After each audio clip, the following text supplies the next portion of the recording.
Hi, and welcome to All for United, the FA Cup champions, might I add. I'm looking forward to this. I've got to say, really looking forward to this. I've got nothing planned. I've got to be honest. We're going to be winging it from the start to the finish, just from thoughts and feelings, what everybody's watched. Just what an unbelievable performance. We'll start with some resemblance of how we would normally run a show, and then we'll go from there. I'm going to start with Stu straight away because I feel he's the man to kick us off. The starting lineup, Stu. Happy? Tactics? Did you believe we could do it? Yes, I did. I was saying backstage. Well, I'd gone down today, and he phoned me this morning on the way down. He said, I think we'll win. I didn't give him a score prediction. I just had this feeling that we would win. I felt actually the last 4 weeks we've turned a slight corner, not always in the results, but in the way that we were playing. And I think whatever's happened with Wilcox coming in, he's given Eric Ten Hag that stronger authoritarian figurehead that he needed, because I think he was losing it, pre-Wilcox, and there's no coincidence that this is happening. But I will say this, and I genuinely think this. I think Guardiola has been a victim of his own arrogance today by his attitude and the way that he set up his team, and his underestimation of Manchester United as a squad and a group of players and a structure.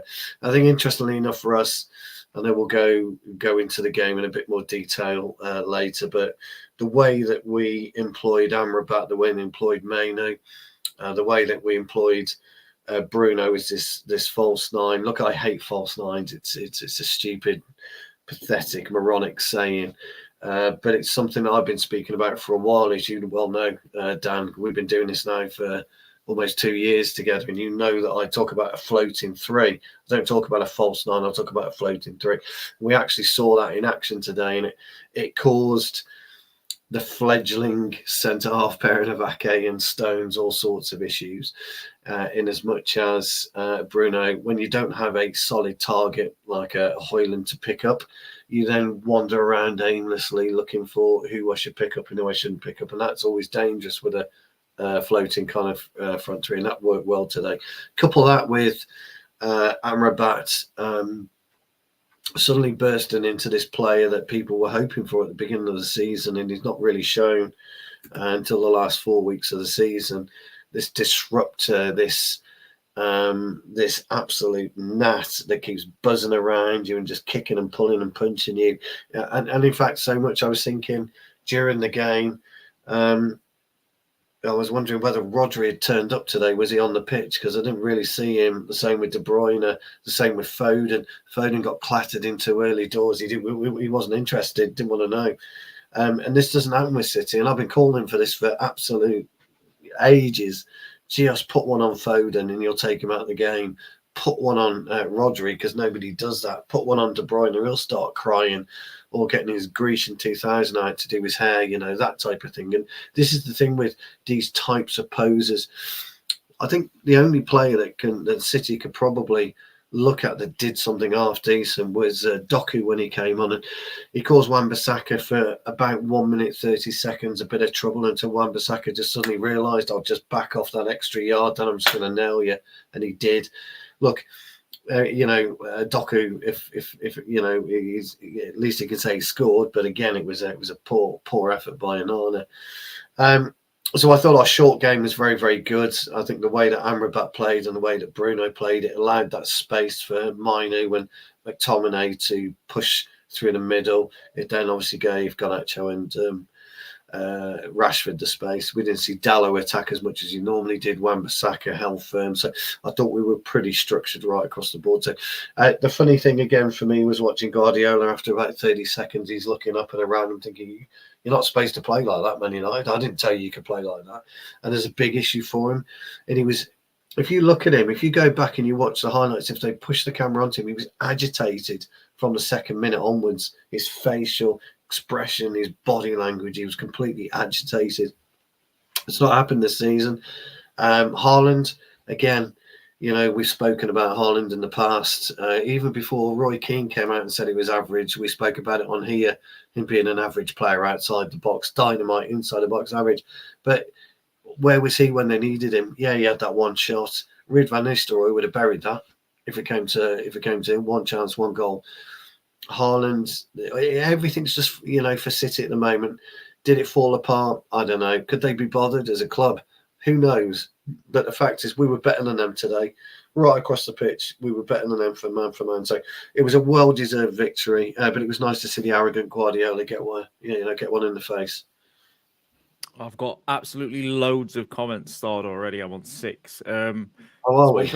There's one person I do want to point out straight away, and it's Simon. So Simon comes into he's a City fan. He comes into the chat quite often. He's always absolutely, he's always absolutely sound. So I knew he'd come in and he'd have a decent perspective on it. And I agree with him to an extent. I don't think City was near the best today. They looked a bit off it, but I do think we do have to give United credit, because I think some of the reason he was off it is because not many people expected us to be so on it in terms of tactics, performance, the compact unit, the defense, everything. We seem to really stifle them and break well. What did you make of it, Nev? When you saw the lineup, did you believe? Did you think, we could sneak this? What was running through your head when you saw the lineup? Yes, I said to you guys a bit earlier, just before we came on, that I've had one of those funny feelings for the last few days that we were going to win. No, not for any particular reason or anything like that. Just one of those gut feelings, really. And perhaps the only surprising thing in the lineup was that Højlund was on the bench. I thought he might have started, but they just got everything spot on today in terms of the lineup. How we sort of absorbed City's attacks and sort of broke on the counter when we got the opportunity. Just a phenomenal performance that we've been sort of waiting for it all season, and thankfully it's come at the perfect moment. Like Stu said, we've just sort of been building up head of steam a little bit the last couple of games. I noticed that the Brighton and the Newcastle game, the performance was considerably better, and we've just sort of peaked at the perfect time today. Yeah, definitely. I said backstage myself, I thought that the Brighton game was sort of a run up to this in the way you played, and on the last show I was actually discussing it, and I said it wouldn't shock me to see 4-2-2-2 again, because it just looks like there's a little bit more energy to cover the front press and the midfield press at the same time. And I noticed something today, and then we'll move on to Beanie.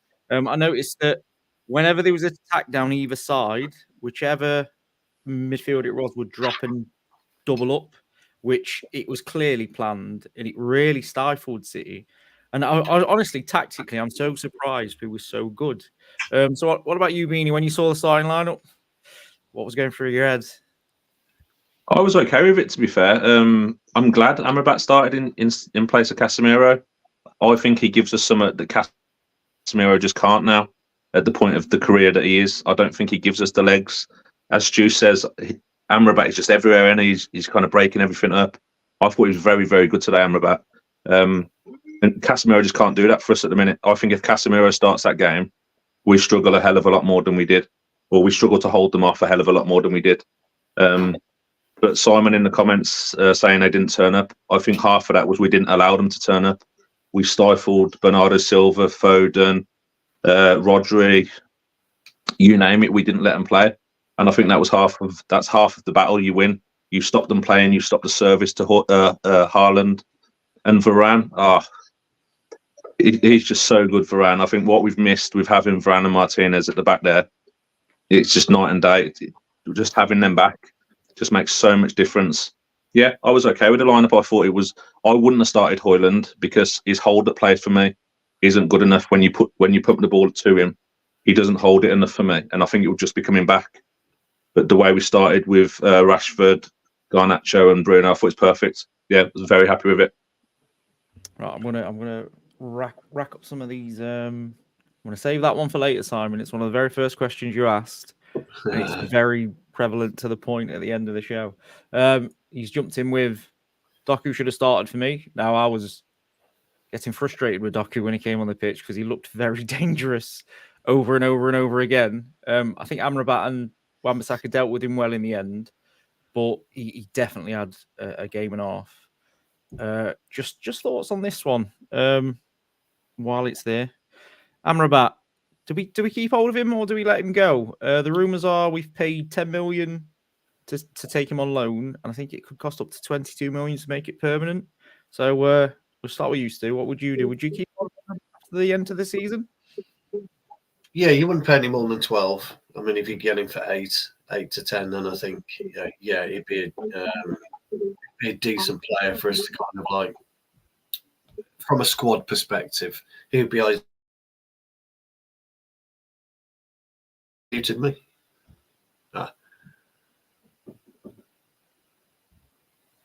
Am I still? Yeah. Are you muted, Dan? Are you? Yeah. Okay. So I don't know what happened there.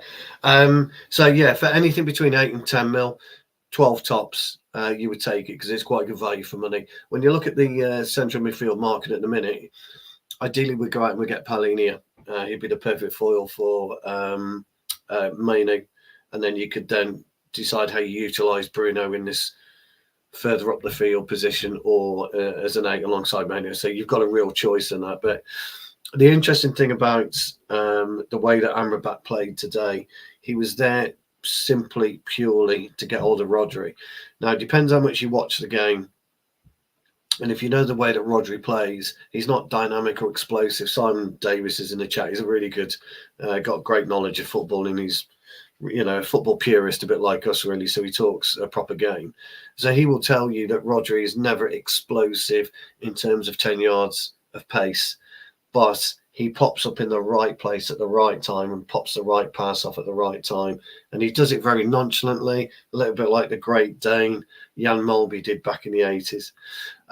The difference today was the way that Amrabat and Mainoo and McTominay were positioned in and around the pitch. So wherever Rodri was and De Bruyne was, Foden and Silva, again, he was absolutely taken out of the game, Silva was today.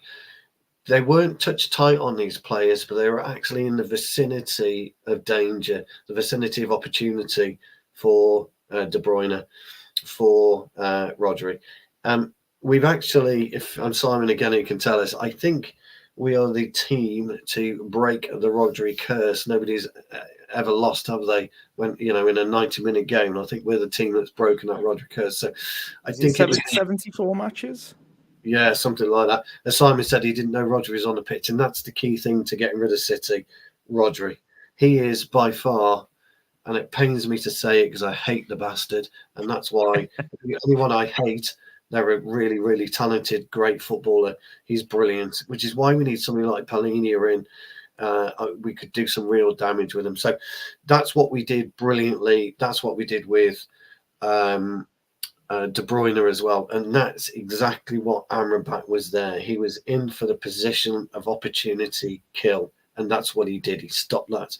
Those little 1-2s that they like to play in and around. So every time they penetrated, they had to come back a lot of the times. Yes, they did put some dangerous crosses in. Yes, and I had to make some saves. Blah, blah, blah, blah, blah. That's football. People say to me, oh, we conceded 30 shots. Well, I could shoot from 50 yards. That's a fucking shot. So what? I genuinely didn't think. I know they hit the crossbar and they had a couple of good stops, but I don't think they created loads. I thought they were at an arm's length a little bit, to be honest. Exactly. I was quite happy with it. Yeah. And that's where City can't cope. If you keep City at arm's length, this is the thing about Guardiola's this, Guardiola's that, and City this and City that. They couldn't work us out today. I don't care what anyone says. They could not work out how to get behind us. They couldn't get that one-on-one without that fluke opportunity which Alvarez had, which was a criminal miss at that level. They couldn't get Haaland in because of the way Martinez was roughing him up and Varane was laughing at him most of the game. They couldn't do this. They couldn't get to grips with Mainoo. They couldn't get to grips with Mainoo because of the way that Amrabat was rushing around and pushing people away and giving him those extra 5 yards that Mainoo thrives in. If you give Mainoo 5 yards, that's 10 to 15 yards eventually he'll make. That's football, and that's great. And it's great to see that Simon also says was Rodri in there today, because when you listen to a commentary, you listen to a match, you hear Rodri a lot, don't you? Rodri, De Bruyne, Silva, Foden, Haaland. That's your quintet of this is what I'm going to do. I didn't hear it today. It's great news. Get in. Sorry. A bit boring, that analysis. No, you're spot on. I said before, and I'll maintain this, and I'll die on this hill, that if you stop City, you need to stop Rodri and Silva, because there's two most important players. People will say, De Bruyne. City still find a way to win without De Bruyne. And the same with Haaland. I know he scores a lot of goals, but if you don't cap Rodri and Silva, you're still probably going to lose the game. You really need to shut them out. They're so important to the way they play. So, Nev, quickly on Amrabat, would you keep him because of his end of the season form, or would you just end it there? I'd be very I'd be very tempted to keep him actually, based on the games he's played the last few games this season. Definitely, he's looked very composed, calm. Like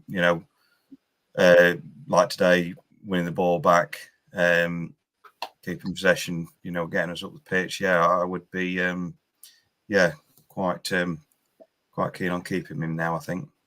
Who knew, Beanie, that if you played a player in the position that he likes to play, you might actually start playing well? I'm quite shocked.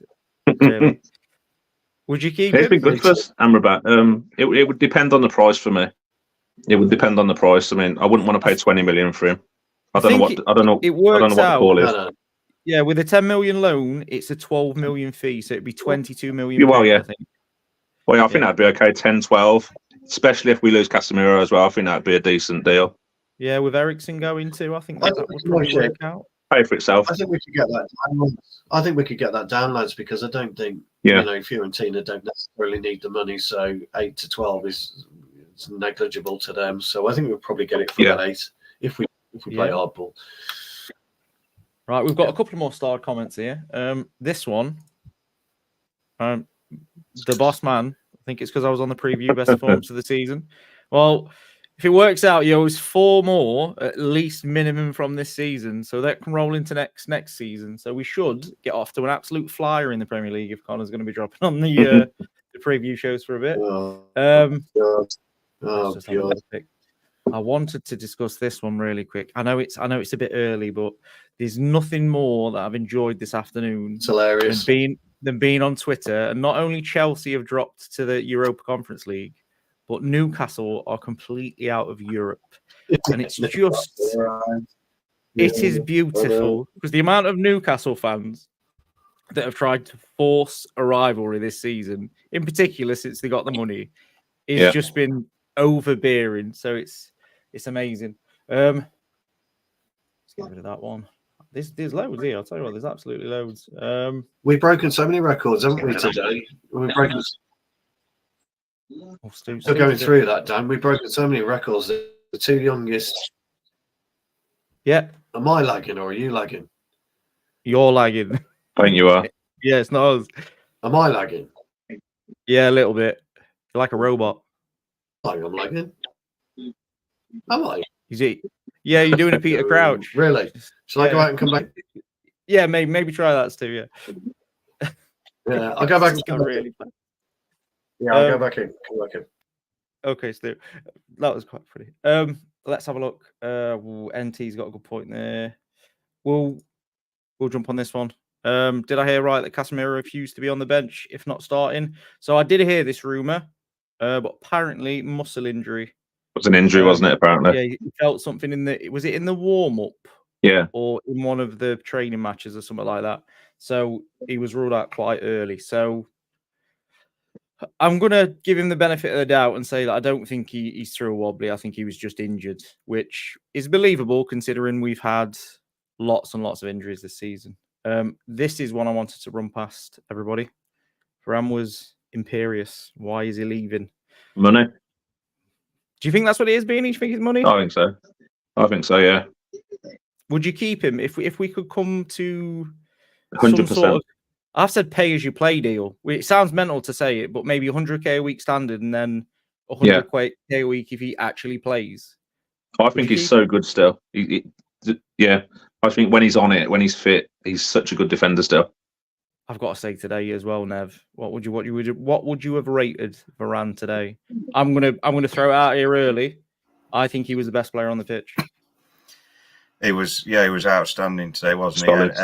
Anything in the air, he won basically anything that came into air into our box.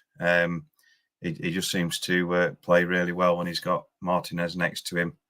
When you see him play like that, you think it's a real shame that he is leaving. But I suppose his injury record and his age is probably the factor why they've perhaps decided not to renew his contract. But yeah, it's sad to see him go. But at least he's gone out on a big high point. I think that's a big position to fill now, to be honest. Sorry to interrupt. I think that's a big position that has to be filled now, the centre-back with Martinez. He needs a proper partner now. Yeah, I agree. It's going to be one of the biggest positions to replace. Everybody knows I'm a massive fan of Maguire, and I think he was over criticised and chased a little bit. But even I'm at the point where his injury record this season has not been fantastic. I do think we could probably get 30 to 40 million for him still. So we probably should be looking to move him on as well. Yeah. Bring in 2 new centre-backs. I mean, hats off to Johnny Evans as well. He's come back to Manchester United and he's lifting trophies after playing more than he should have played this season. He's been absolutely fantastic. He's been good as well, isn't he? Yeah. He's I mean, the fans love him, don't they, Nev? He's absolute fan favourite within the crowd. Within the Old Trafford Stadium. Yeah. He's like Andy said, it's since he's come back, he probably wouldn't only been perhaps expecting to play the odd game here and there and a few sub appearances, but he's played a hell of a lot and he's not really put a foot wrong. And when he came on today, he looked solid and not phased at all by coming into a game like that. So I think if he's still up to it and fit, then keep him on for another year. I've said that I wanted him to go into coaching, in maybe like a player coach. That if we get desperate for him like we have this season, that he's there, but definitely a coaching role to stay at the club. Yeah, because he's just the kind of person you want in the changing room. You need in the changing room. Let's talk about the first goal. We might as well move on to one of the goals now. We've got a few more starred, but we'll come back to them later. The first goal. I'll be honest, I thought he was in relative control. We was defending well. They weren't getting through. But Beanie, what are they doing? What was the goalkeeper and the centre-back doing? Or the left-back? I've seen it played back so many times. I still don't know what he was doing. I don't know what he has in his mind to header it back. I mean, if you look at the side angle of it, Ortega is so far out of the box, so Ortega can't actually do anything with the ball really. If Guardiola or whoever it was heads it back to him, so I have no idea what he was trying to do. Whether he was trying to header it out and he didn't get enough on it, I don't know. But that, as one of the comments just said, that's the footballing gods just giving us a goal there, and it's just a freebie in it against City. Gives us something to defend, and you take it all day long.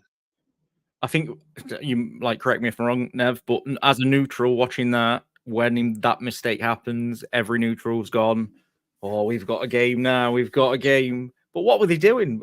Could you make sense of it? Because it's like an absolute car crash as it was happening.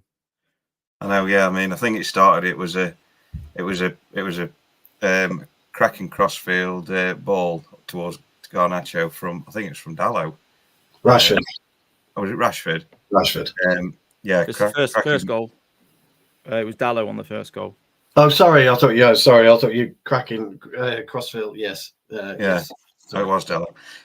So fair play to Garnacho. He chased it down. He didn't give it up, and the City defender sort of nudged him off the ball, but he was quick to react and got back on his feet, and obviously he realised what had happened. But there was no real need for the keeper to come out to the edge of the box like he did there. It was just absolute madness from him, really. But luckily Garnacho was there to pounce on it. It was this comment you referred to, Beanie. It was the footballing gods shining on us there. So while you was gone, Stu, we was just talking about Varane, who I put it out there. I thought he was the best player on the pitch today. I thought he was absolutely colossal. Would you keep him? If you could keep him on like a pay-as-you-play sort of a deal, would you want to keep him? And Johnny Evans, what do you think we should do with Johnny Evans moving into next season? First of all, apologies about my Wi-Fi. I pay hundreds of pounds a month for this fucking Halo 3 by BT unbreakable Wi-Fi. Well, And, we've got proof it isn't. Yeah, don't be just. Would I keep Varane? No. Although I agree with you. I think you're absolutely right. But when you're doing a squad rebuild like we do need, then finances come into it as well. So you've got to take sometimes some real tough decisions. That's the only reason for me that Varane goes. Would I keep Johnny Evans? Absolutely. But I'll put him into a player coach role. So I'll get him on his badges. But we want you to play when as and when you need it. But I mean, he made a point, didn't he, in his post-match interview, that he didn't think he would play anywhere near 10 games, let alone 30 games for the club. And I think he's just had that career ending, the end of career that nobody would have envisaged when he left Manchester United all those years ago.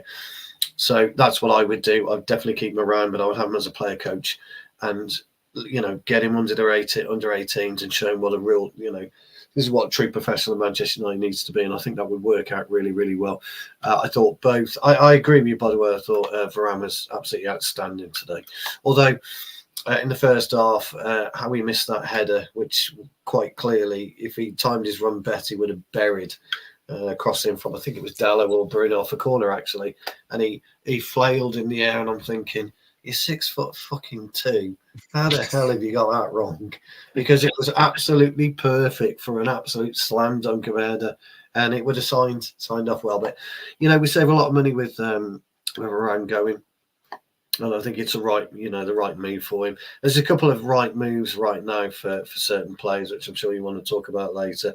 But Varane, unfortunately, is one of them. Johnny Evans definitely player coach. 100%. Just on that first goal, by the way, Nev, perfect explanation. But do you know something? The little dink by Guardiola, what an idiot, was perfect for Garnacho, because he just carried on running. Oh, thanks very much. There you go, bang. When you see the goalkeeper coming out and you've got a defender coming in, you've got two choices as an attacker. You're either going to get sandwiched and you've got to just take it on the chin, or something's going to happen. And Guardiola's that dumb. Just that's all it took, because the goalkeeper was coming out at such a rate of knots. He was never going to actually quite get to Guardiola. And also they would have either crashed into each other, or one of them was going to get out the way anyway. So either way, it was a brilliant goal for us. Garnacho must have thought, I'd have been laughing. As the ball dropped over, I'd have been laughing.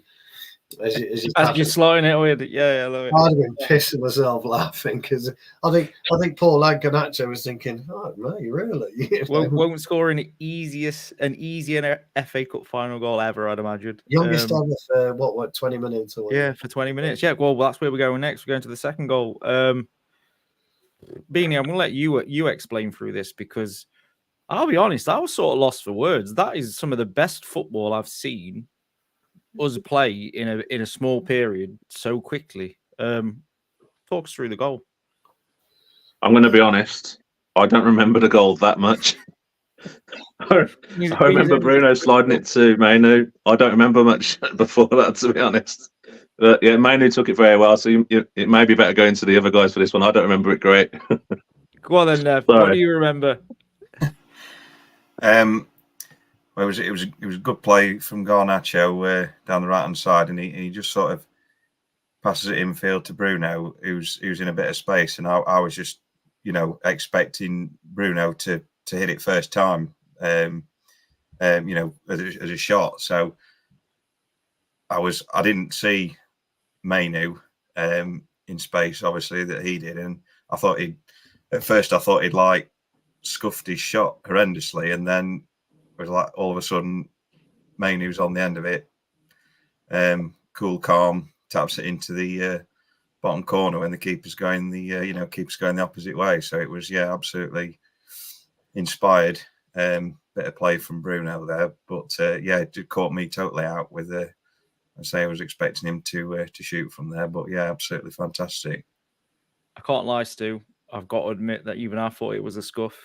When I first saw it, I thought he scuffed that. Yeah. And then when I saw the replay, I was like, wow, What vision! That is incredible. Yeah. What did you make of it? Oh, just quickly mention Rashford the ball to Garnacho as I was well. about What to, a pass yeah, that was! yeah. Yeah. The whole goal was sublime, really. Bruno's pass was exquisite. If you look at the way that Bruno takes the ball from Garnacho, he's kind of facing the ball. And it was a little flick like that. That's all it was, just a little. So as the ball comes in, it's a little flick. Now he saw at the corner of his eye, glimpse. That's all it was. Where Mainoo was.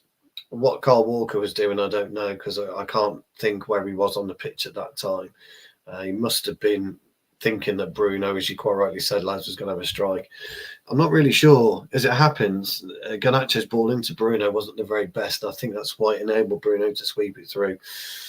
Again, Nev, spot on. The way that the keeper went down, if you're a centre-half for City, you're going to drilling him really hard at half time because it's abysmal goalkeeping. But the way that Mainoo shaped his body, he actually shaped it so he was going to go near post, either goalkeeper's right as he looks at it, and he just popped it nicely to the goalkeeper's left, his right. It was a wonderful finish, wonderful finish. Now, whether Bruno meant to sweep it, whether he was going to shoot, only he can tell us. But I think the ball wasn't great from Garnacho. If you remember it, he kind of bobbled off him before it got to Bruno. But Bruno's little sweep was just wonderful. It was. I'm going to use the word I never ever use, and you'll never hear me use this word again in football. It was exquisite, the way that he did that. Somebody please clip that for me. yes, because that's never going to be heard again. From me. And that was it, and it was a wonderful goal. Now, you then there was a couple of things actually again noticeable from the Garnacho goal and the Mainoo goal. Mainoo kind of had that bit of elation inside him. Garnacho went nuts. Martinez says, "Get back, no pissing about, get back, celebrate after." That's the kind of mentality we were missing, and that we had. And we kind of switched on immediately straight away. And that's what helped us through that final, what was it, 15 minutes or something along those lines, through the actual game. I thought the other battle I just wanted to briefly touch on, if you're not going to touch on it, so stop me if you are, and that was Rashford Walker. I thought that was a fascinating battle today. Yeah, do you know what? We can go there now if you want to, because I want to talk about Walker's performance. But yeah, you start us off. Well, I just wanted to say that Walker, for me, is the only City player that can walk off with with any semblance of pride. I thought he was superb. I hate Kyle Walker as well. He's a bastard. But he kind of lived up to his tag today. Rashford's no slouch, but Walker gave Rashford 5 yards at one point, and he still got in front. His ability to defend and cut across at pace is something you very, very rarely see. I can't think of a modern day defender, a defender back in the day that could do that had that ability to do that at real pace. Use your strength and then somehow maneuver yourself out of the situation that you got yourself into. But what I noticed from Rashford today, which really, really pleased me, he just didn't give up. He knew he was onto a losing battle with Walker. He knew it, but he just kept going and going and going and going. It's the first time I think Kyle Walker's gone off the pitch knackered at half-time. He was spent at half-time, Walker was, because Rashford just kept going and going and going. I think Walker got the better of him, let's be clear. Sometimes you got to applaud excellence, and I think Walker deserves excellence, but absolute sheer grit and determination from somebody who couldn't be bothered to pull his socks up a few weeks ago, and wear the badge. It was a real eye-opener. One thing that I did pick up at the very end, and this just kind of finishes my little segment off Rashford, was his tears could be telling in 1 or 2 or 3 or 4 or 5 ways. The pictures that are shown and have displayed could tell you 1,000 words, or they could tell you nothing. And that's the interesting situation for me now moving forward. I think he'd be better at someone like PSG or maybe Bayern Munich. I think he'd flourish at Bayern Munich, by the way. I think he'd be sensational at Bayern Munich. And I don't know whether we've seen the last of him to that. So, yeah. Yeah, I'll be honest. I was in awe of Kyle Walker because the amount of times he got caught out of position, which is bad. It's a bad thing when you get caught out of position. But his sheer speed to get back into position is absolutely frightening. It is. Honestly, there was, again, I won't mention the person involved, but there was a certain person running the Rashford agenda all afternoon again. And he literally had the balls to say, "Well, Rashford keeps getting beat for pace," as if he was not running against Kyle Walker. Do you know what I mean? Of all people to criticize him and losing a foot race against, Kyle Walker's not the one. He's Johnny not. Evans. No. Yeah, if you're going to lose a foot race against somebody, it's going to be Kyle Walker. What did you make of Rashford's performance today, Nev? I was happy. I thought that he showed quite a lot. He needed that performance for himself, to be honest, because if he didn't battle and he didn't fight, he'd have been targeted again. But I think he's silenced a lot. I mean, he still had a bad season in terms of what we'd expect, but I think the performance today has definitely silenced the people that would have gone after him, and he's an FA Cup winner now. Yeah, he certainly looked more like his old self today. He sort of got the bit between his teeth, and like you say, he was onto a bit of a loser being up against Walker. Like I say, Rashford, you see him pretty much beat most fullbacks of pace, but like Walker's just on a different planet to any other fullback, certainly in terms of speed. But he, in terms of Rashford, he did look like he was a little bit emotional at the end. Looked like it was, whether it was perhaps some kind of indication that he knew he'd played his last game, possibly. It was a little bit sad to see that. I did see that he just put a tweet out about for an hour or so ago saying people want to know what Man United means to me, which was a little bit ambiguous, but we'll see. It would be a shame for him to go, really, but maybe maybe he feels his time's come. Maybe. I was again frustrated with a certain individual that comments on Man United content for suggesting that the tears were a PR stunt. I think it's I called it pathetic earlier, and I genuinely think it's pathetic. I think the one thing it wasn't was a PR stunt. You could possibly argue that maybe he's worried it's his last game for the club. You could argue that maybe it's just been such a tough season for him on and off the pitch that it was emotions coming out. He's just won an FA Cup with his boyhood club that he's been playing for since he was 7, so it could be that. But what do you make of it, Andy? Do you think it's his last game? Were you happy with his performance? I think pretty much like Stu said. I think he kept Walker honest. He kept Walker thinking. Walker will know he was in a game today. That's for sure. It's probably a performance that probably not many of us have seen from Rashford for a while. So it was nice to see that part of his game. The tears at the end, I think, can be. You can look at them loads of different ways. But if I take my United hat off and I just look at it from a human point of view, I don't know if it feels like Rashford maybe needs to move more for his own good, more than if you take the club out of it, because he doesn't look happy. He hasn't looked happy all season. I don't know if he needs new surroundings. He needs to get away from the media scrutiny, what it entails being a United player, an England player. I don't know if just from the human point of view that he just needs a fresh start. He just needs to move. And like Stu said, I think Bayern Munich, PSG, I think he'd flourish because I think he'd just take over leagues like that. Yeah, 100%. I've said this before. I don't think he's a bad player by any stretch of the imagination. I don't think he's a top table player. I think he's on the money of a top table player because that's what United have done recently. But I just think he's on the table down. So maybe he could get to the next table, but well, can you do that at the scrutiny of Manchester United? I'm not sure. Neil saying here that Rashford was okay, give a 7. I agree. I wouldn't say he was absolutely exceptional, but it was a performance that he needed to put in today. And I've got to credit him for his defensive shape and closing down, chasing back, because that really helped. But every player to a man did that today. I thought it was absolutely spectacular. Tell you what, Simon's not going to like this, and I genuinely respect Simon's opinion. But watching Man City play football is like watching paint dry to me.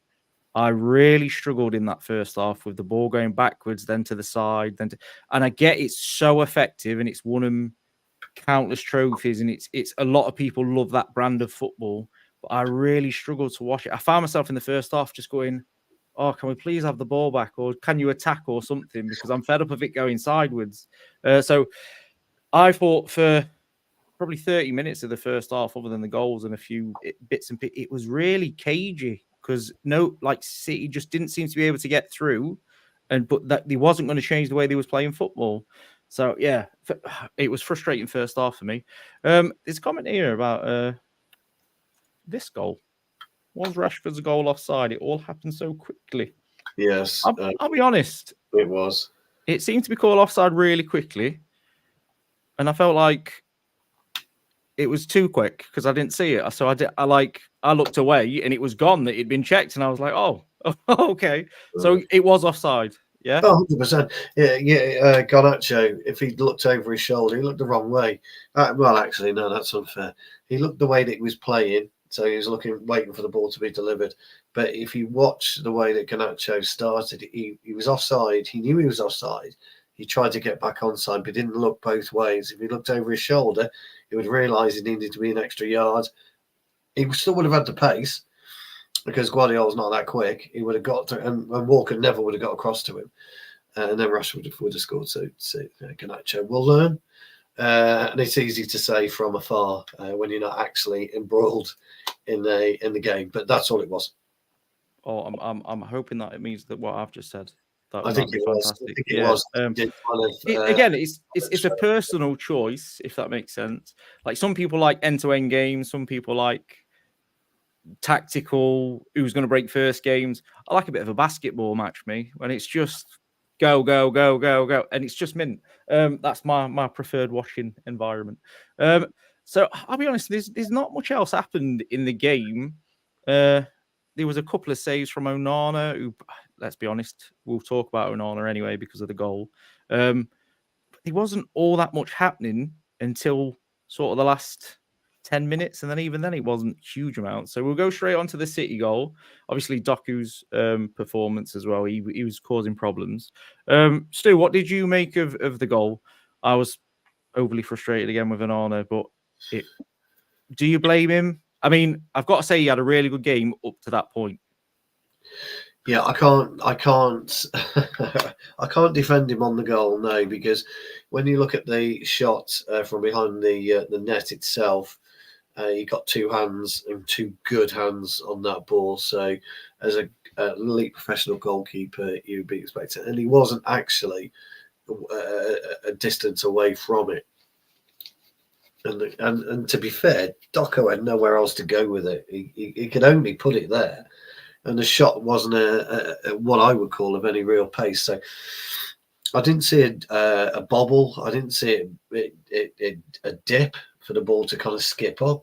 As I say, the ball actually landed pretty central in Onana's gloves. So no, he's got to take that one on the chin, I'm afraid.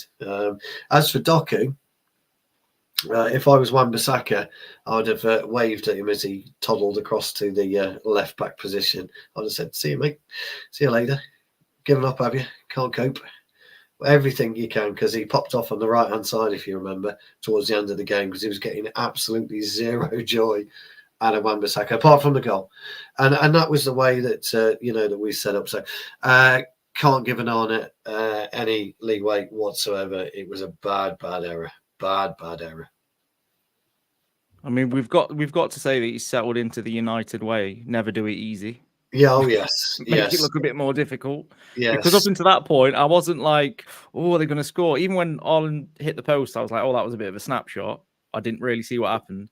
But I was never like panicky. And then when he did that, I'm going, Oh, It kind of reminded me of the Lucas Paquetá incident.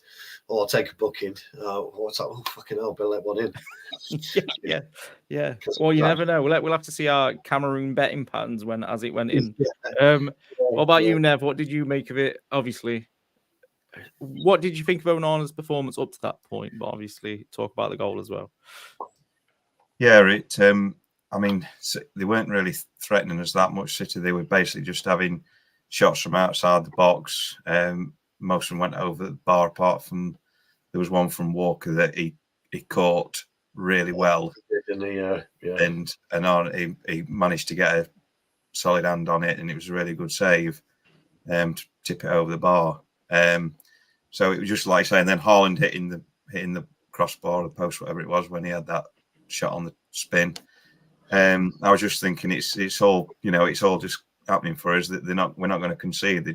Everything's going to either go over wide or he's going to save it. And then I thought for the goal, I thought he had actually tipped it around the post. I thought he saved it and put it out for a corner, and I was like, shit, that's gone in. How the hell has that gone in? And you say you watch the replay and he literally like shovels it into the side of the net. That wasn't it? So it was a howler, and he's had one or two of those this season on his near post when he's been beaten when he shouldn't have been.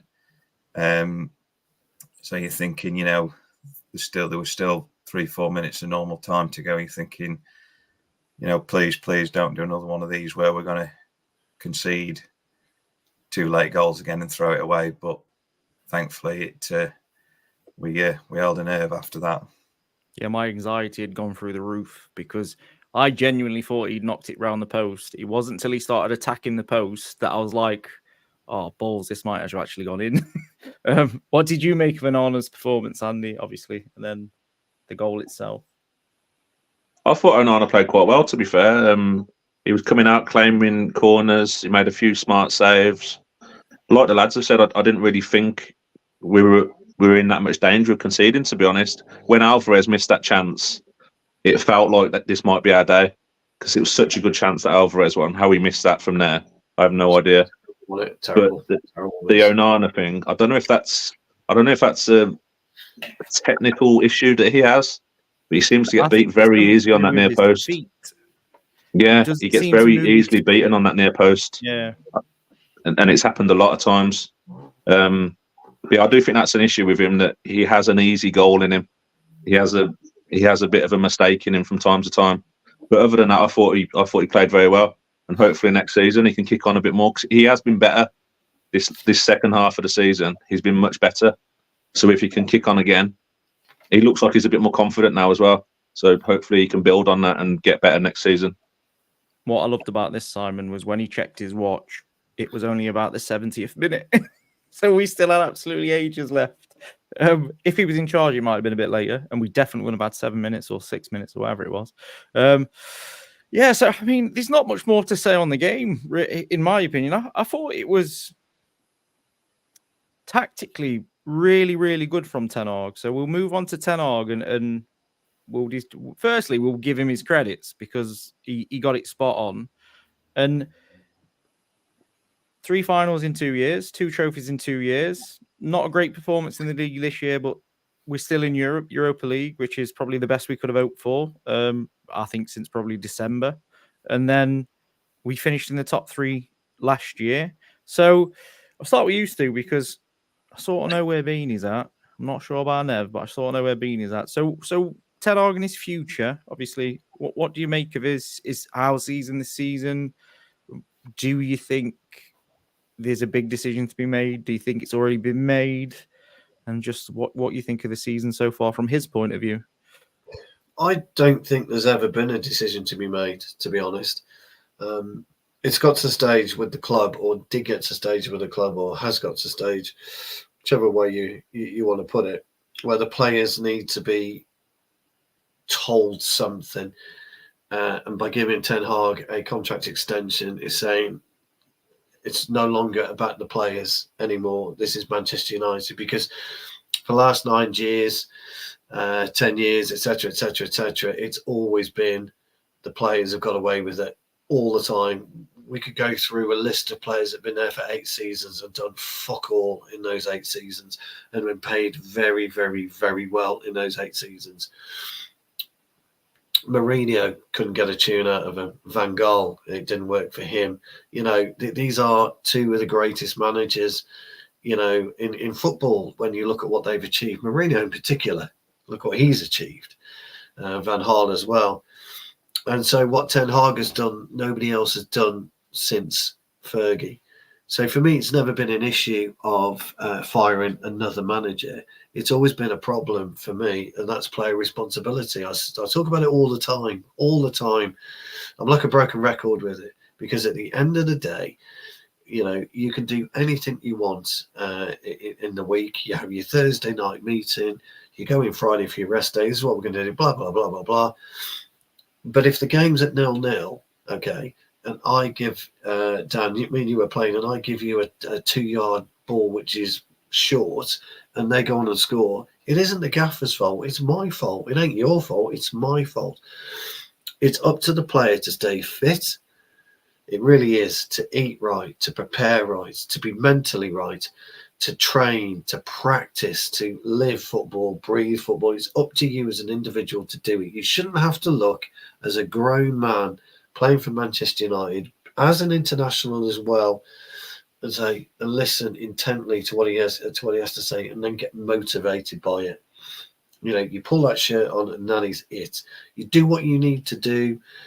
Johnny K, you do what you need to do to get yourself mentally prepared, and then you move out. You know, during training, during the week, you don't necessarily practice formations. It's all about sharpness. It's just keeping your skills and your mentality sharp. You should know as a professional footballer when you're on the pitch how to deal with the opposition. But that's easy. I'm still playing myself at 54. So, you know, I know what it's like to walk out on the pitch and deal with a situation. And today we've done that. Whether or not Ten Hag has done something, Wilcox has done something, I don't know. We have done that. So the way that he was treated post-match was absolutely abysmal.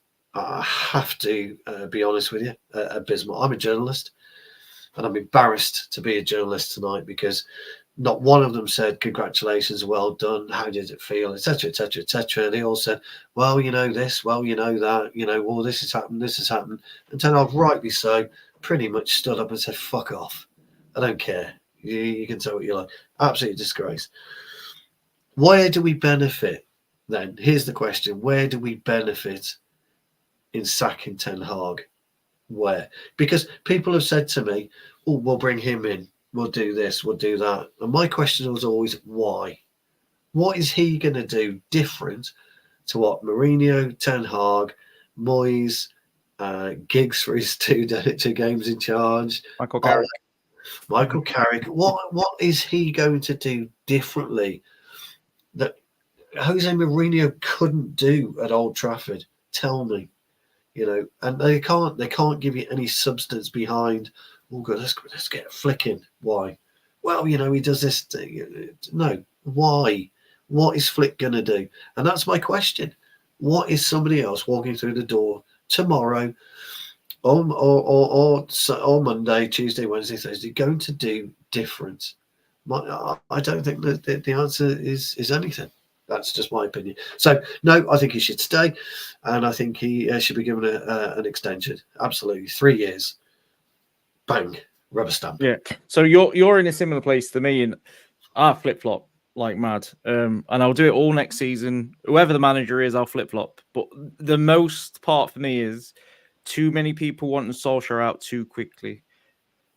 The season we've had this season, every other team in the league, bar one or two, dreams of having in terms of an FA Cup win, finishing in Europe, etc. It's just because we're Manchester United, we expect more. And Barry said something to me a few weeks ago, because I was saying basically, I'm not really fussed about getting Europe. And he literally convinced me to change my mind in a show, because he's like, we're not Manchester United of a decade ago. We should be lapping up European football for the experience, for the fans, etc. And he was absolutely spot on. And I think this is the thing. You're either a Manchester United fan that accepts as a project and it's not going to turn around in the click of a fingers, or you expect that we win in the Premier League next year, which we're not going to do. We're like, all we've got to do is build on this to try and challenge again. I'm of the same. We'll go to Andy. I'm of the same opinion. In you either back him now and you give him a 3-year deal tomorrow, or you sack him within the next 48 hours. You can't have an in between. It's got to be a decision made. Yeah. Yeah, you got to sack him soon. Yeah. Yeah, you can't let it run on. You bring in your own man or whatever. But what about you, Andy? What would you do? Firstly, what do you make of his season? Are you a little bit more positive now? We've won an FA Cup and we're in Europe, or do you know what I mean? What do you make of it? I think whatever they do with him, they have to do it quick.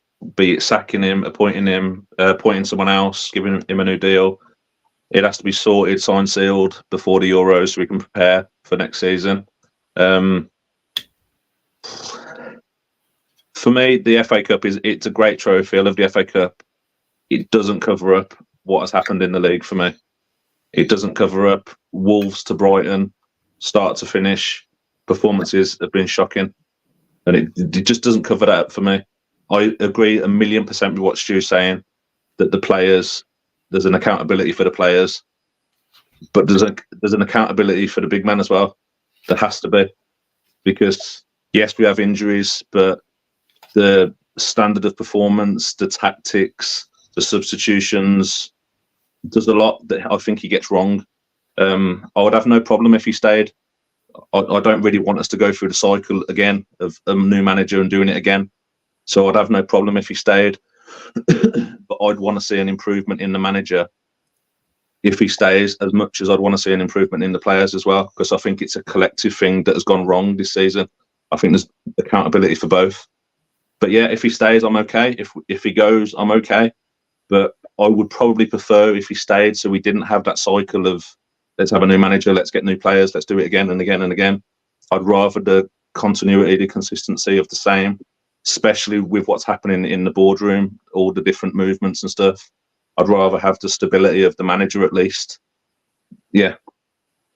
Yeah, and T makes a good point. The fans will have a meltdown if we have to rebuild and win our next trophy in 2026. The fans will want Ineos out, and then F Merit as our manager will rise among the fans, and they'll want him out, etc. And then Nev, this one's for you, mate, because I think it's a very good question. So Simon says, brilliant. Now that we have won this trophy, has it just papered over the cracks from a dismal season? And then tell us what you've made of Ten Hag. I'm always interested in the match goer's opinion, because they're a lot more sympathetic and patient with the manager than any internet fan, sat at home fan will ever be. It's something that since I've been doing All for United, it's the one thing I've noticed more than anything, that those that go inside the stadium have a lot more patience than anybody that sits on the outside of it. So what do you make of it, Nev?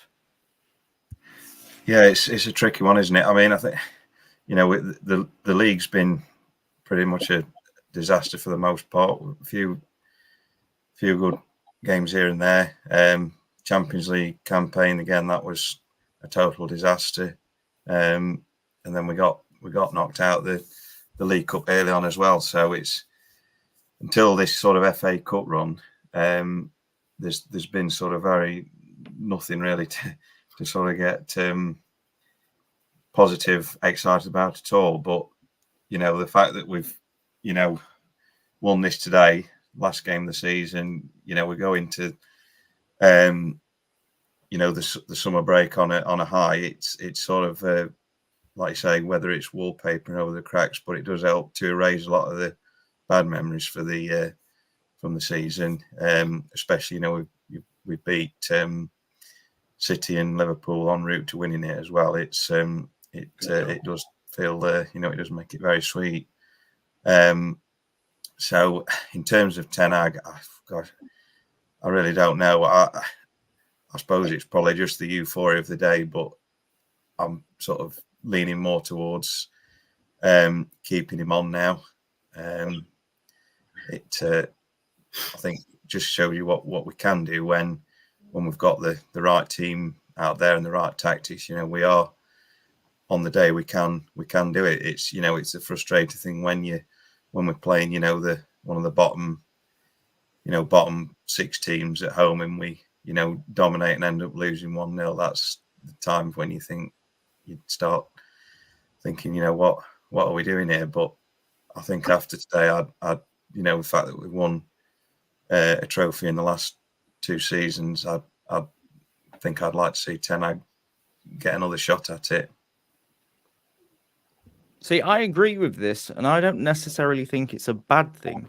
So while you're not in a position to be winning titles and challenging for titles, I don't think there's nothing wrong with being able to win cups. Like, we're doing things that teams would love to do in terms of nowhere near where we should be as a club, but still picking up the FA Cup at the end of the season, still getting to European finals a few seasons ago, winning one under Mourinho. Do you know what I mean?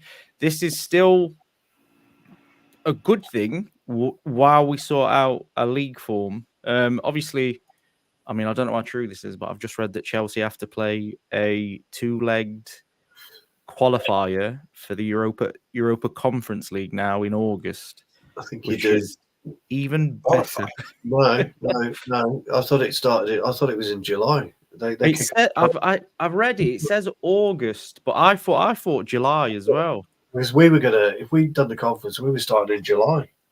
Isn't it a week after the Euros or something? Yeah, I wonder whether they play a different one because they've been knocked into it and didn't finish there. If that makes sense, maybe they play a later one. So do they play later one to get into the Europa League, or is it to get into the conference? To get into the Conference League.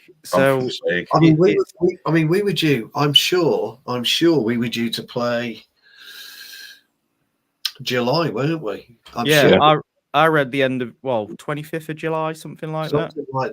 Yeah. Do we have to play a qualifier to get in the group, to get to the group stage? No, straight in. Straight in with the cup win. Newcastle fans must absolutely fucking hate us to our core. We have had the shittest season in the world, and we've still taken you away. Yeah, it's like we finished sixth in the end, don't we? It is funny as fuck. It is funny. Twillumber earlier on said we've stepped up, and I was shocked, which I agree, to be fair. And then, did anybody see that? Because I saw it, and it was absolutely fantastic. Oh yeah, he's walking around the back of the goal, like limping a bit, and Ortega goes to the cone, and McTominay just rolls the ball back on. And that's the sort of stuff we've missed this season, to be honest. It's the same with, I did star it, but it's gone. Leiter and Kyle Walker having a bit of a to-do as he's going off the pitch. We've missed that sort of stuff this season.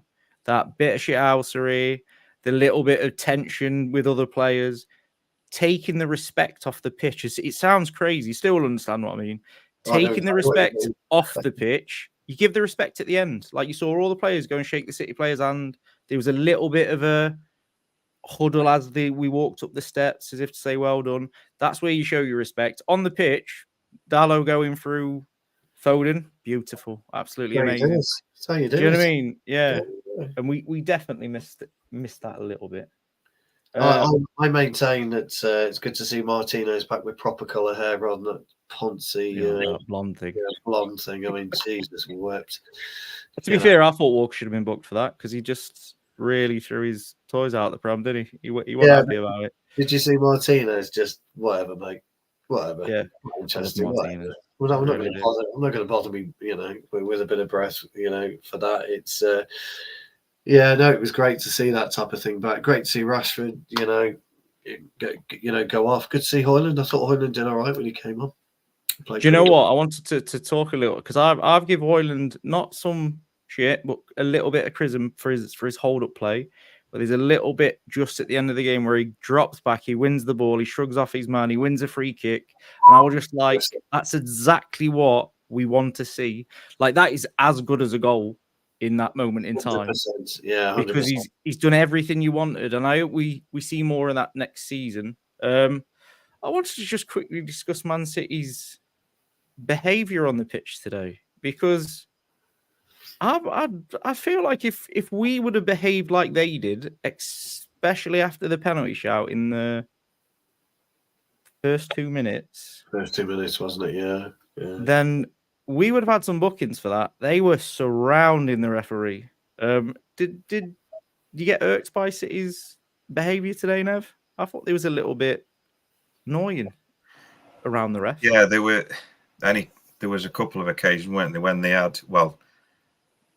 were shouting for a penalty when obviously there was clearly no foul, but there was, the whole team, they'd all got arms up and shouting at the referee, and they all seem to they always seem to get away with those sort of things. Whereas, like I say, if it was a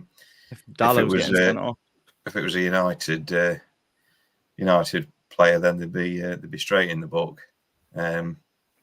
So I don't think there wasn't really much in way of cards in the game. I don't think, other than the Mainoo, I think, was it? Mainoo got one that was got carded. Which I thought was harsh. that was very harsh, I thought. Did somebody else get booked? Yellow for that. I think there was one of the City coaches got. The City assistant or whatever he is. I want to say Alvarez got booked late as well. Yeah, it was the City's fitness coach, funnily enough, they got booked. Was he not allowed to give him the inhalers? That's what I think he was trying to do. I think he was trying to go in there and give him the special fizzy drinks. He wasn't allowed to do that today. So we get into that time, gents. I've obviously already said who I thought was man of the match. I genuinely thought it was Varane. I thought he was just an absolute rock at the back for us. And the partnership with Martinez has been so missed this season. So we'll start with you, Andy, and we'll go around. Who did you think was player of the match? I'd say probably Amrabat, actually, for what he did and for what he broke up with what City were doing. I thought Amrabat, as I said earlier, I think if Casemiro plays that role, I think the game's very different. So I'd probably go Amrabat. We've got lots of people dropping in, giving City some grief. I love it. Manchester United, the elegant credit. Dave says Mainoo for him. Stu, what about you? Yeah, I'm struggling with this one as well.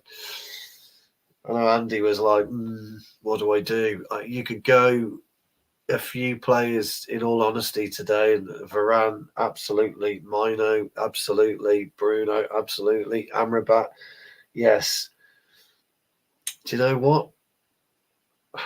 I'm going to go to the right of Varane. I'm going to give Wan-Bissaka the nod because I thought he really dealt with Doku. He had a problem with Doku for the first 2-3 minutes of him being on, and then I thought he got to grips with him. I thought Doku just didn't know what to do at some stage. I know he got his goal, etc., but that didn't directly come from a one-on-one beating of Wan-Bissaka. I thought he was good in the first half as well, Wan-Bissaka. I thought he controlled the play, the right, really, really well. So I'm going to give it to him. And I know people disagree with that, and I've got no issue with that. That's why I love football. But for me, that was Sean Goater. I've just seen that at the corner. That's brilliant. The goals. Yeah, it's worth noting, by the way, and I'm sure you guys know this, but it was worth noting that Goater was at Old Trafford many, many, many, many moons ago. Do you know what I like about this as well, Stu? You know Simon's a proper City fan because he actually knows who Sean Goater is.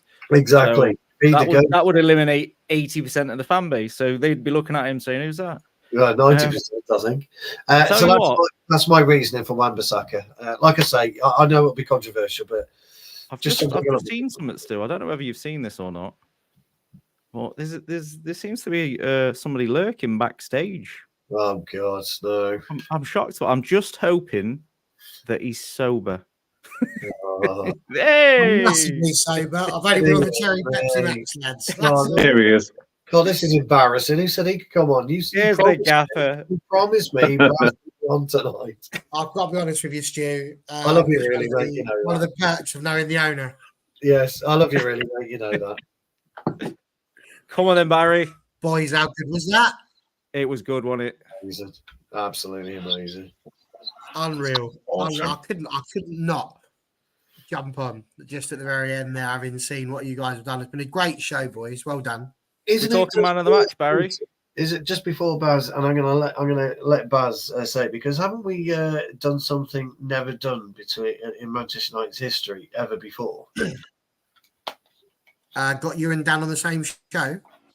Well, no, that's never been. No, but haven't we won the FA Cup twice, so to speak? We've never done it, have we? Yeah, So, ladies Went to the and men. women's. Absolutely. Yeah. Quite a big thing. The women's team winning a couple of weeks ago, us winning as well. Andrew Wall obviously was the lucky omen that Dan Bateman mentioned in there. But oh, what a fantastic goal. I've been to a barbecue today, boys. That was the whole idea. It was a friend of mine's barbecue. And they put the football on just for me. I was the only person sat in the living room watching the football. Everybody else was out there having drinks, the absolute morons, why they would do such a thing. And none of them were interested, right, until City scored. And the minute City scored, all of a sudden everybody's coming around and they're watching me flipping, bouncing all over the place. Like, oh, God. You know, it's just struggling, and going back to thinking about Coventry and all these sorts of things and Chelsea and all these things running through your mind. But can I just say, performance of the season for me. Performance of the season. That was absolute. That first 45 minutes, you've got people going, oh, well, City aren't playing well today because we didn't let them. For the first time, we didn't let them play. And do you know what? They weren't running about up front. They weren't wasting all their energy. They were marshalling them brilliantly. Everybody was doing the right thing, pushing them in central, putting them out wide. They didn't get a sniff. One shot in the first half. We knew the second half was going to be harder. We did know that. And you know, a few hairy moments, some great saves from Onana. Probably should have done better for the goal, to be honest with you. He got his hands to it. But do you know what? Today's not a day to be too upset, really, is it? Because it's Simon's left you a personal message in the comments there, Barry. I see. Let me have a look. I didn't have it. I've made the screen big. Let's have a look. What's he put? I'm not going to put it on screen. oh yeah, I did see that. Yeah, I did see that. Do you want me to? I'll star it for you. I've seen it. Don't worry, I found it. To be fair, it feels like a very similar thing to what I said to him when they won the league. So I'd say I think it might be a repeat. Yeah. Really. Player of the match, Barry. That's where we was. Who was your player of the match? Has everyone finished their players of the match? Should everybody else have a go? There's Nev to go. Go on, Nev. We've had Wan-Bissaka. Who did you say? Amrabat, and I said Varane. So what about you, Nev? I'm thinking it's a tough one because all them that started played so well. I'm torn between one of the back four in Mainoo, but I'm going to go in the end for Wan-Bissaka, just for his second half display, keeping Doku in check.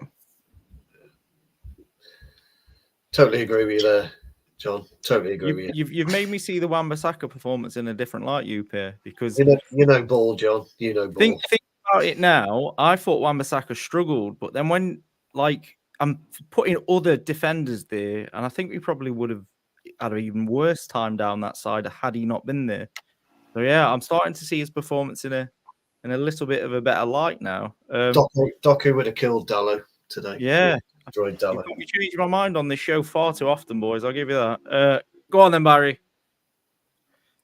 There's part of me that just wants to give it to every single one of them.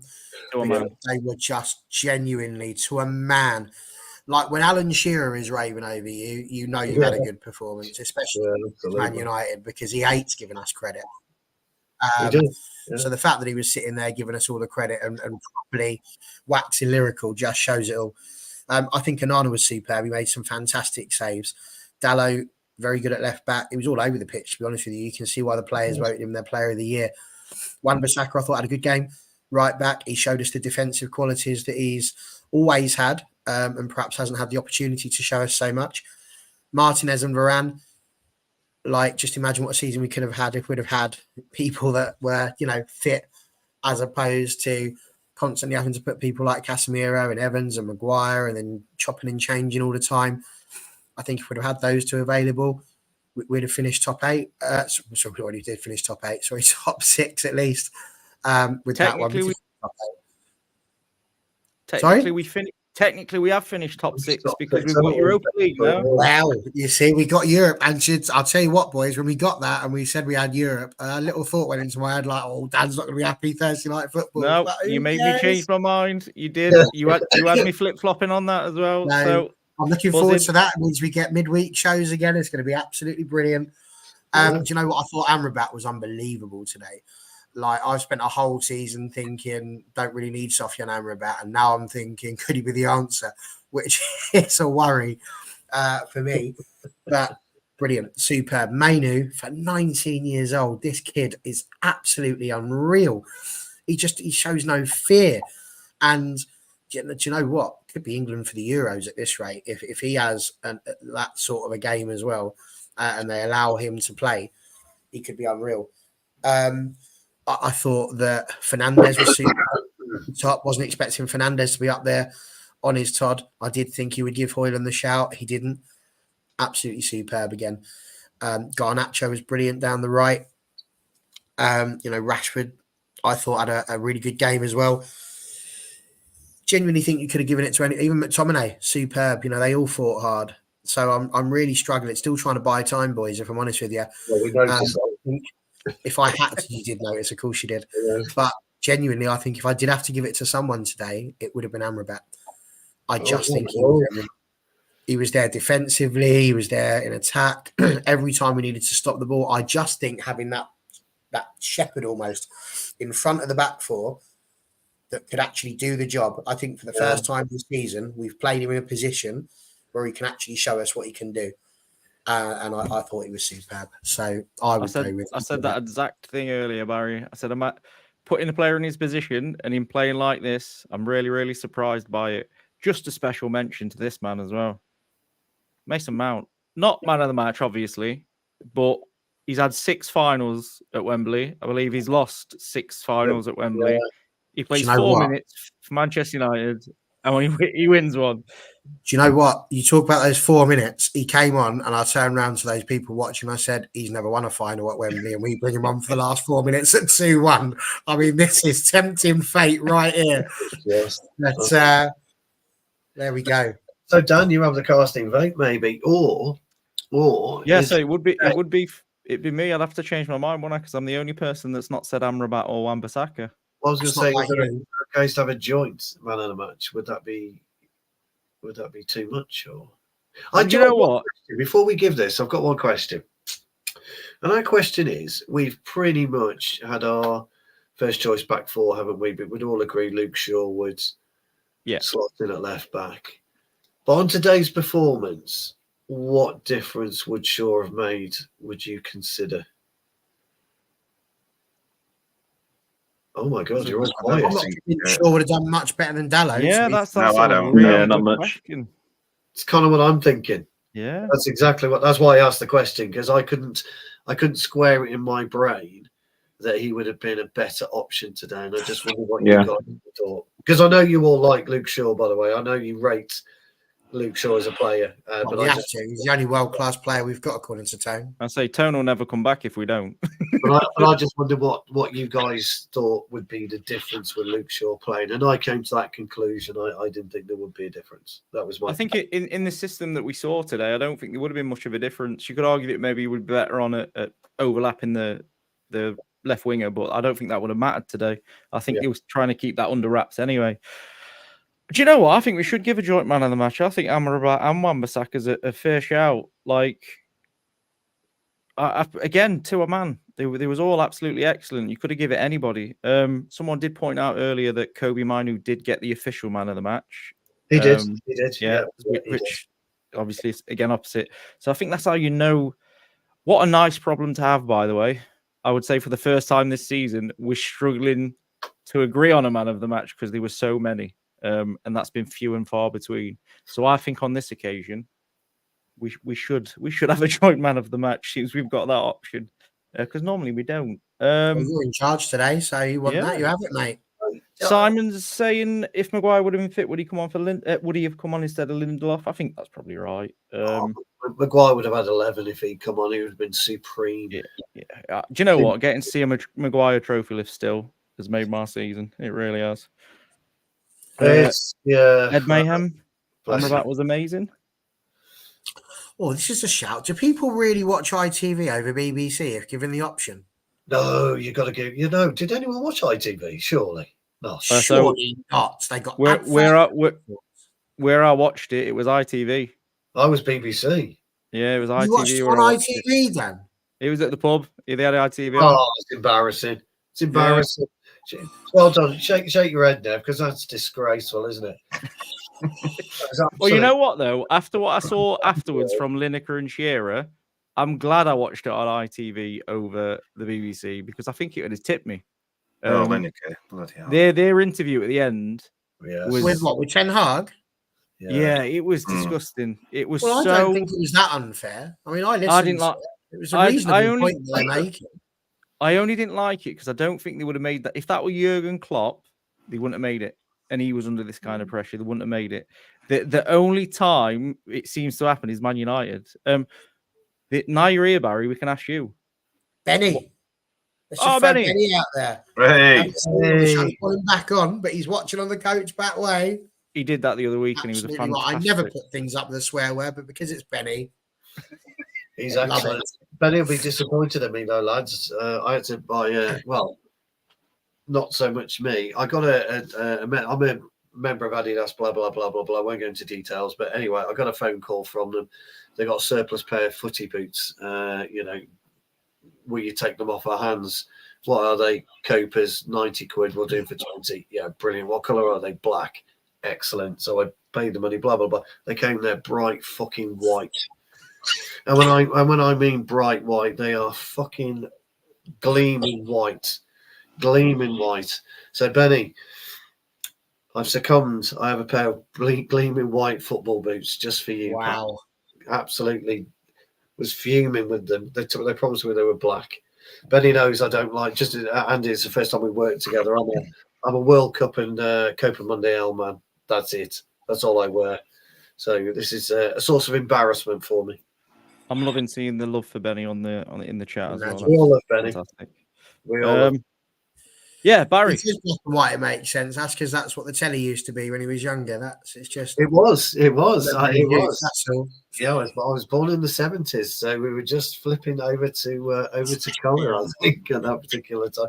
I know I was thinking I look like I was born in the 70s. I'm very youthful looking. Oh, absolutely. Well, one tries anyway. One tries. Sorry, Dan, you wanted to ask something? Yeah, your opinion on Ten Hag then? His season so far, does he last? Are we at a position where we either give him another contract or we sack him in the next 2 days? I genuinely thought it was disgusting, the stuff that came out before the FA Cup final. I think it's outrageous that any journalist genuinely thinks that the right thing to do is, that never happened to Van Gaal. Nobody turned around and said he was definitely getting sacked before the final. It's one thing to know it. There's just no need for it. So I think regardless of whether people think he should stay or go, everybody should be against that sort of gutter journalism because it's not helpful. It's just a hope that they're going to be the first, and if it happens, then he can turn around and go, well, I got the exclusive. Actually, when you read what he had absolutely naff all in there of any substance. And that's the problem with the press today. They can say pretty much anything they want, and they don't have to have anything underneath it. They don't have to have any proof because at the end of the day, it's only football. And sports journalism in that respect has really gone to pot. But as you've asked the question, we've all seen that he's had trouble this season, but I've always said that he's had trouble because of the injuries. And he's always said if he has his team as he wants it, he can make them perform. And this is the closest we've had really all season to having the team that he wants to start with and play with. Although possibly with the addition of people like Mainoo, who probably weren't in his plans initially. For me, I've said it all along. I said it about Mark Skinner. I say it about Ten Hag as well. I feel like he's earned that season where he gets a chance under a proper structure to see what he can do. All of these names that were mentioned, we spoke about it with Jay previously. Other names of people that could come in. We're going to get rid of Ten Hag to bring in Pochettino. Well, why would we do that? Exactly. What's he won? He's won absolutely nothing. Ten Hag's won 2 more than him. Kieran McKenna, great guy. Love the chap. But all he's done so far is get promoted with Ipswich. It's a much different job managing Manchester United than it is taking Ipswich up through the leagues. Everybody that's named, mate, I don't see a single one who really genuinely grabs my attention. So for me, I'd keep Ten Hag in. And actually, the thing that tipped it was seeing that article, because that's what Man United is. It's us against the bloody world. And when they start coming in and start coming for our manager the day before he has the chance to make a bit of history for us, bang out of order. So as far as I'm concerned, I'm firmly on the Ten Hag train right now, because I don't like all these absolute idiots trying to make a mockery of the club that I love. Do you think that then the only way to show back into Ten Hag is new contract? If you're keeping him? No, because I've said this before as well. The money. If we give him a new contract and he's crap next season, even with the players, we've then got to shell out more money to get rid of him. I think it's fair to say to him, well, look, you said to us it was the players being injured. Well, here's your chance now. Wrong. And if in 6 months' time we look like we're in the top 4 and everything's going well, absolutely, we'll give you a brand new contract because you're showing you can do it. But if we're still sitting 7th, 8th, not really doing very well and nowhere near it, then maybe we're going to have to reconsider our options. And I feel like that's fair. And I don't think he can really argue with that, because that's a reasonable thing. It's a sensible thing to do. What we don't want to do is go and give him a 3-4 year contract and then have to buy him out of it in a year's time, because that's more money that we could have used somewhere else. I agree with that, Baz. I do. I think you're right. Your logic is economically is spot on. The only reason I say give him a 3-year contract in the next 48 hours is to tell these players and let these players know you can fuck about all you like, but when you come back, we've backed the manager. We haven't backed you. But your logic is as well. Maybe they could give him a year extension, and then that's the same thing. Maybe, give maybe you another year on top. Don't forget, guys. Do that. And don't forget, guys. Our window this year is tiny, so our transfer window now is tiny. We have to deal between now and the Euros as much as we possibly can, because even if you don't get the player in and signed, you've got to get these deals done and dusted. So if you are, and Baz, by the way, I did make that point. You were talking about, well, Poch, etc., etc. People have said certain managers to me, and I've said, well, explain why. Give me the reason why. And nobody can. Well, nobody can tell you definitively why. Sorry to interrupt. We've got a little bit of breaking news. Half an hour ago. David Ornstein. Now, this is the guy, when he tweets, I'll take full notice of what's being said over everybody else. He's reporting, and which he's reported the entire season, by the way, for the last 6 months, that United will let the dust settle on the FA Cup and everything else before deciding anybody's future. And it's all still open. There's no decision made. So that is, in my opinion, where the club's been at for 6 months. And the journalists like Barry said, you really built that up there. Oh, good. Yeah, I'm glad it let you down. You thought I was going to say I was going a bit then. Yeah, so to me, that just shows that the journalists that reported it yesterday and the day before, they're opportunists. They thought that today was going to be a battering and it was going to be an easy decision. And it turns out that it's not. So they haven't got a clue what's going on. They're just guessing. And this is, for me, why you have to take it with a pinch of salt. Honestly, unless it's David Ornstein, I don't believe it. I'll discuss it. I just don't believe it. He's bob on. He only ever reports facts. He never reports possibilities, which is fantastic. But I've got to agree with Barry in terms of the press have just been mental. They've been absolutely mental these last few months with Ten Hag and Man United, and it's disappointing to see that he's not had the chance to celebrate today without being questioned. He's got enough respect in the tank for me that he should have been allowed to enjoy today. And having to fend questions about your future and this, that, and the other when you've just won an FA Cup, it's not good enough. It really isn't. And I watched him during the trophy lift as well, and he was enjoying it. It was good to see. But he was on the end there. He was talking to people nicely. And you looked at what he did when he had the trophy. He gave it the old Klops, didn't he, by pushing it up many times so they could all cheer and shout. And I don't think he looked like a man who thought he was going to go. He keeps talking about, continuing the project. And I hope he does, because like I said on the preview, nobody can agree on who they want to be the manager if Ten Hag goes. But when Rangnick went, everybody was agreed that they wanted Erik Ten Hag. So that's more reason than ever to just give him that extra bit of time to see how he gets on. NT is spot on here. Tinfoil hats at the ready. Everybody wants to have a go at Ineos. It's amazing. They're just that's why they love it, because let's be honest, they are going to be the new ducks in a barrel that everybody has a go at shooting now. Yeah, I don't know. I think this is a very fair point as well. I think the fact that we sacked LVG after the FA Cup after a season's probably give them fuel for a fire. So it's a little bit on the club as well. Just what a day. What a day. Like, when we woke up this morning, did we actually believe we'd be sat here saying that we're FA Cup winners? Yes. Well, if you go on our Yeah. TikTok, then I put a preview one out. I threw it on there to sort of try and build up a little bit of interest in what might be happening tonight. And I put it on the end. I said, I think we've got a sneaky suspicion we're going to win it 2-1. And at 2-0, I spent all that time sitting there going, don't want to score. I want to be wrong. I want to be wrong. And they did score. And I'm like, oh, God, I want to be right. I want to be right. And I was. So there you go. You were right. And you've had it looks like you've had a new do to. Yeah, before the J Motti one, I shaved the beard. I can And then I see thought, it. no, You this look, is looking a you bit look, wrong. you look So- sharp, pal. You look Yeah, sharp. yeah. Sharpened Yes, himself yeah. up for a special Nice, guest. nice bit of As vitamin well. D as well. Nice bit of vitamin D. Nice bit of colouring. I'm looking well. It's good, isn't it? It's You nice. are It's looking amazing well, what a good wind can do for you, isn't it? It is. It's Yeah. unreal. Yeah. So Well, seems the gaffer is here. What we got planned? What we got planned? What we got planned? We've got the end of season awards to come up, haven't we? So that's going to be what we're looking forward to this week, and I'm sure there'll be a sort of a season review type thing going on as well. But there'll be plenty of stuff. You know, there's always stuff to talk about. Man United, we're always in the news. You know, hated, adored, but never ignored. There'll be something that we can have a chat about, and that's what we're here for. So, you know, whilst we're having this chat, I just want to say, I'm sure we can get more into it at the end of the season, awards sort of thing. But I do just want to give a big shout out to everybody who's really helping to get this channel not just back to its former glories, but beyond.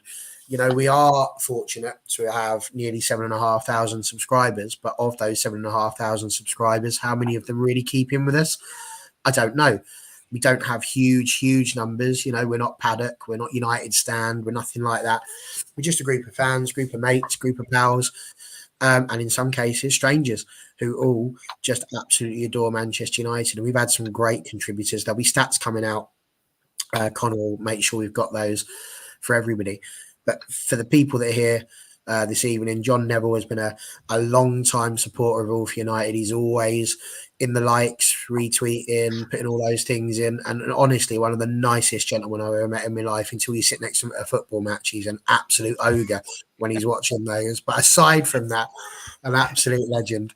Stu, of course, has been here for an absolutely amazing amount of time as well. He's an OG from back in the times of Ben Pearce as well. And again, a lovely geezer, soft as anything, really, despite that hard exterior. Beanie, of course, has only recently joined us, now helping us out with the TikToks. You'll see his mug on there quite a lot. That'll probably force me to put more out there as well as we try and grow it and add some content in there. But hopefully Dan, who's over there, he'll start. He's usually over there. Just got used to getting you over there, and I'm going over there.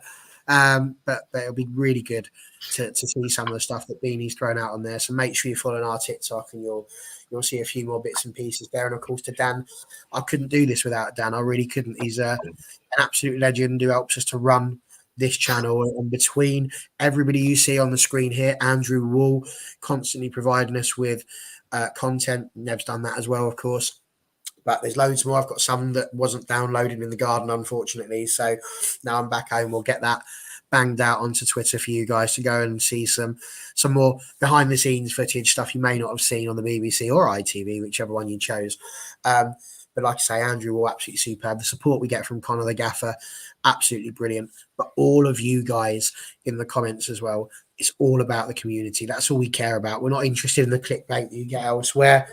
It's just a bunch of people that just want to come on and talk about Man United, and that is all we want. And you guys in there, doesn't matter whether you agree with us, disagree with us, as long as you're putting your opinions across the right way, they'll always be broadcast here because that's the whole purpose of it. So I just want to say a massive thank you to everybody who helps make this channel what it is, because you are all absolute legends, and I love you. Oh, Very nicely said, Harry. Thank you, Baz. And I'm not For drunk. me, Even I better. know, yeah, Andy's not had a drink. For me, no better way to end the show, really. So I think that is literally the best speech we could drop out on, other than we are the FA Cup champions. So we will obviously see you at some point in the week. It's been absolutely fantastic. And now I'm going to go and have a really stiff drink. Peace out, everybody.